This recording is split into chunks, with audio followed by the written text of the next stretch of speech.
जय श्री राम। बहुत सारे क्वेश्चन मेरे पास आ रहे हैं कि हम धनतेरस के दिन क्या खरीदें, हम बर्तन खरीदें या हम आभूषण खरीदें।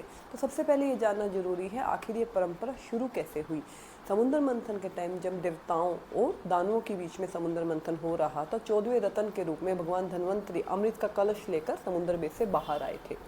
तो वो कौन थे? भगवान हरि विष्णु के ही अंश थे वो, और पहले वैद्य, पहले डॉक्टर थे जिन्होंने आयुर्वेद में कैसे धातुओं का प्रयोग करना है, कैसे हर्ब्स का यूज़ करना है, ये सारा हम लोगों को बताया। तो पहले लोग धनतेरस कब उनका अवतरण हुआ था? कार्तिक मास के कृष्ण पक्ष की त्रयोदशी, जिसको हम धनतेरस के नाम से, भगवान धन्वंतरी के अवतरण दिवस के नाम से जानते हैं। तो ये हेल्थ से जुड़ा हुआ है धनतेरस, हमें हेल्थ से संबंधित। और बर्तन क्यों खरीदे जाते थे? पहले लोग अपनी हैसियत के हिसाब से सोने के, चांदी के, तांबे के, कांसे के, पित्तल के बर्तन खरीदते थे, उनमें खाना बनाना और उनमें खाना खाना, ताकि उन धातुओं के कुछ अंश हमारी बॉडी के अंदर जा सके और हमारी बॉडी अपने आप हील हो सके। इसलिए लोग बर्तन खरीदते थे। बर्तन का रिवाज यहाँ से शुरू हुआ।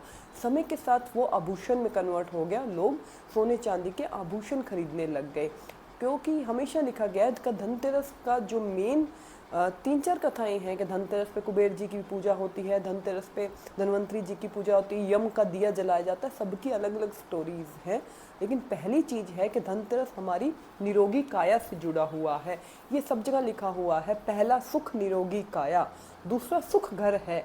अगर आपकी काया निरोगी है तो आप सभी सुखों का सुख ले सकते हैं, सभी संपत्तियों का, सभी चीज़ों का सुख ले सकते हैं। अगर आपका सुख निरोगी नहीं है तो कितने भी सुख आपके पास हो, कितने भी आपके पास संपत्तियाँ हो, आप उनका सुख नहीं ले सकते।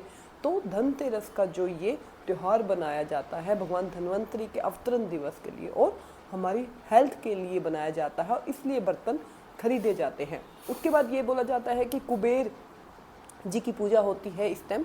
तो कुबेर जी की पूजा इसलिए की जाती है कि भगवान कुबेर कौन थे? भगवान कुबेर हमारे धन के रक्षक हैं, जिनको कहा जाता है कि हमारे जितना भी धन है उसकी रक्षा करते हैं कुबेर। इस दिन कुबेर यंत्र लेके आ जाता है और भगवान कुबेर की शाम के टाइम पूजा की जाती है, क्योंकि वो हमारे सारे धन की रक्षा करते हैं, इसलिए कुबेर जी की पूजा की जाती है। और ये भी कहा जाता है कि शाम के प्रदोष समय में हमें घर के बाहर यम का दिया दीपक जलाना चाहिए। वैसे भी धनतेरस से हम दीपक जलाना शुरू कर देते हैं।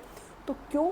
क्योंकि अकाल मृत्यु, जो भी लोग अकाल मृत्यु का जिनको भय रहता है या अकाल मृत्यु ना हो, उसके आशीर्वाद के रूप में यम का दिया दीपक जलाया जाता है, जिससे भी एक स्टोरी जुड़ी हुई है।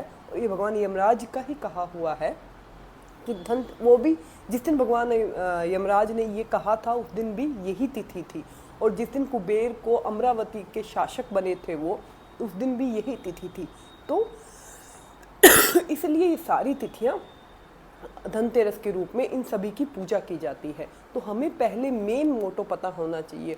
और मेरा हमेशा यही कहना है, आपके घर में जो परंपरा चल रही है, किसी को सुनकर या किसी से इन्फ्लुएंस होकर चीज़ें मत लेकर आइए। आपके घर में जो आपके बड़े बुजुर्ग जो परंपरा लेकर रहे हैं, जिस परंपरा से पूजा कर रहे हैं, जिस परंपरा को फॉलो कर रहे हैं, उसी को फॉलो कीजिए।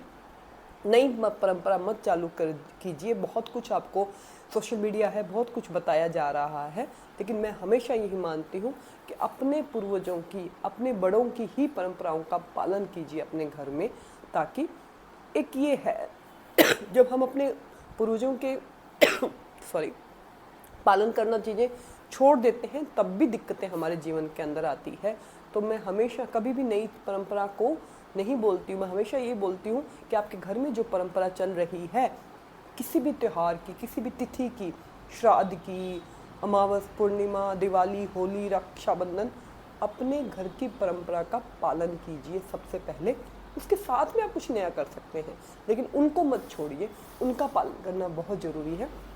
आप सभी को दीपावली की बहुत बहुत शुभकामनाएं।